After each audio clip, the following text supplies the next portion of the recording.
In your time alive from 1966 to now, uh, you will agree with me that we've never seen a time of flux where everything is like up for grabs, being reimagined, if you will. I hate to use that word because I know it's their word, but you notice it was COVID that did that. Something about sending people home for a period of time broke people out of their patterns. You know what I mean? Yes, yes. And everything that you took as an assumption, Luke Ford, is not so ground and set in stone as it was. If you notice that, and it happened, it was that COVID. It was sending everybody home for COVID, telling them they weren't vital or whatever. It was giving them a chance to repattern, reprogram.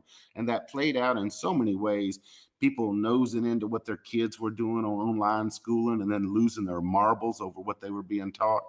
Uh, that might be the gift that keeps on giving, both good and bad, for the next decade. It's like a volcano of change that's just seemed to come out ever since that COVID. There are many dark sides to this too, in that when people have difficult, demanding disciplines, and then COVID comes along and breaks them out of having to follow their disciplined routine, they often never go back. So I think there's been a substantial drop in religious attendance because that was a discipline that people had taken for granted over the course of their life.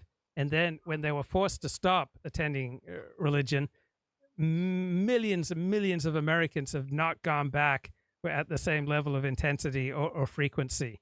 And I suspect it's probably true with some volunteering opportunities, some communal commitments, a whole bunch of really good and honorable things that people were doing prior to COVID. They got out of the habit of doing.